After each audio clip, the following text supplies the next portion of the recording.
Bon, voilà, donc j'arrive à Bruns-sur-Lotion, donc c'est toute proche banlieue d'Angers. Donc ça marque ma première étape. Je vais rencontrer Sandrine et David, donc victimes du Motorgate et membres du groupe Facebook de longue date. Donc j'ai hâte de les rencontrer pour cette première étape. Allez, c'est parti, on arrive à côté d'Angers. Bonjour, donc voici David et voici Sandrine, donc membre du groupe Facebook de longue date. Hein. Ça, très bien, tout à fait. Ouais, ça fait longtemps qu'on s'est déjà croisés sur le réseau, quoi. Ok, bon bah du coup je vais juste aller chercher mon matos et puis on va se mettre en place et puis on va filmer ça.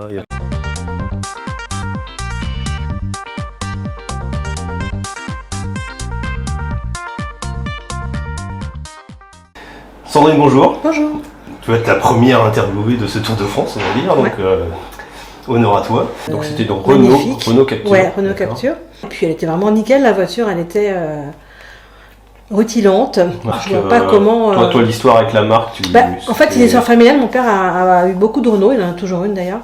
Il m'a toujours dit, les françaises, super, on prend des françaises. Bon, j'écoute papa, donc j'ai pris une française. Peut-être à peine une semaine et demie. Ouais. Voilà. Et c'est là que j'ai une première alerte. Ah, au bout d'une semaine, tu as commencé à avoir des problèmes. Voilà. La voiture me demande de l'huile. Elle avait déjà 8 ans, 95 000 km. Donc, dès le début, finalement, il y avait une consommation d'huile en fin de compte. Voilà. C'est ça. Donc, je vais voir la personne qui m'a vendu le véhicule. Et il me dit, moi, je suis un ancien de chez Renault. Ok. Il me dit, t'inquiète pas. Il me dit, je te mets de l'huile, je te refais la pointe, il n'y a pas de souci. Et à sortie de Brest, je suis passée de 110 à 0. D'accord. Tu étais sur la 4 voies. Sur la 4 voies de Brest qui ressemble à une autoroute, en fait. Oui, parce qu'en Bretagne, c'est limité à 110, voilà. Il n'y a pas d'autoroute. C'est ça. Ouais. Donc, je panique, tout se met à clignoter sur le tableau de bord. Hein, tout le monde connaît l'histoire. Et première fois, je ne savais pas quoi faire. Donc, je me gare tant bien que mal sur le bas-côté. Quelques temps plus tard, donc le garage me dit c'est un cylindre qui est mort. Cylindre et bougie fondue, un truc comme ça. Un truc classique, voilà. Ouais, enfin c'est classique, oui.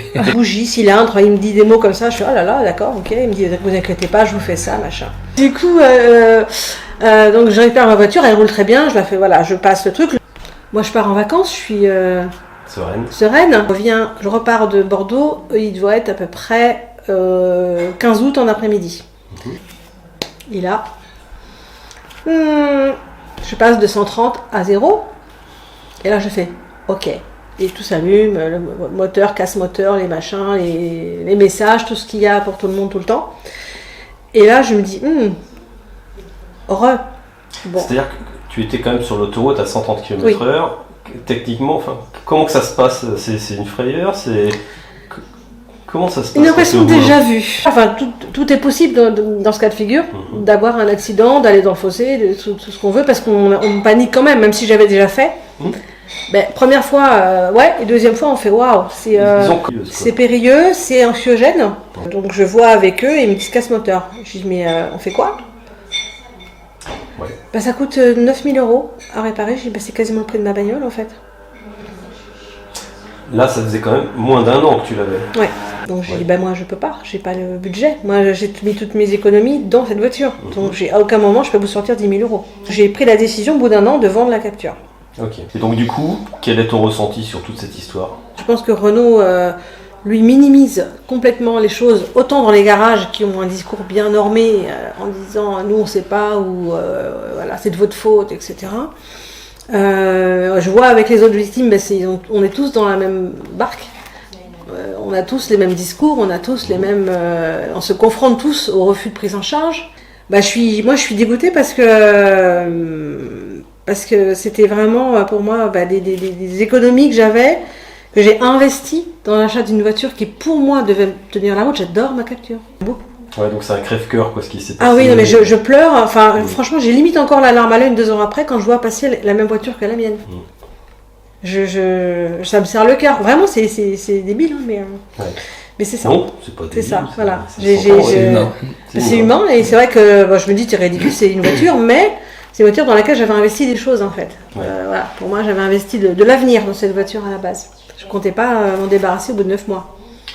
Ok, qu'est-ce que tu attends de l'action en justice. Oui, moi j'attends que je veux au moins rentrer dans mes frais, donc récupérer le montant de ma voiture qui est de 10 000 € environ.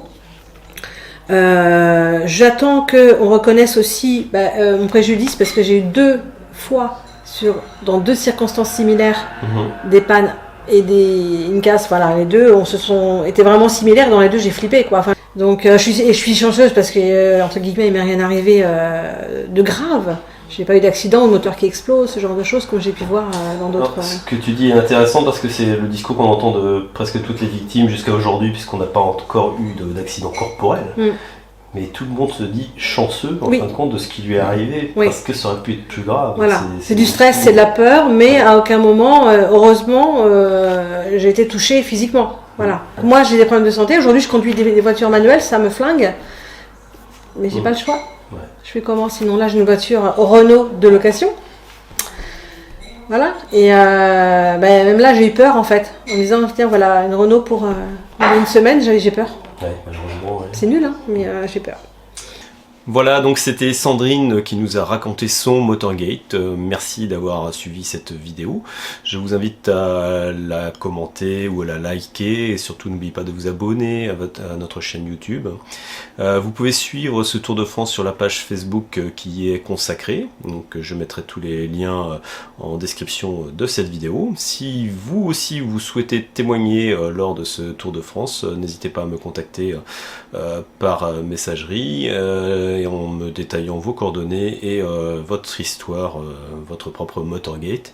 Si vous êtes vous aussi concerné ou que vous l'avez été par un véhicule touché par ce scandale, je vous invite à adhérer à l'association de victimes du Motorgate. Nous sommes déjà plus de 500 à ce jour. L'association participe à ce Tour de France, elle contribue en partie aux frais et elle a aussi vocation à aider au quotidien les victimes en les accompagnant. Je vous invite également, si vous le pouvez, à participer à la cagnotte Papayou qui a été mise en place pour couvrir les frais de ce périple, de ce Tour de France. Chaque jour de tournage et chaque jour de montage ont un coût, donc merci par avance pour votre générosité. À bientôt.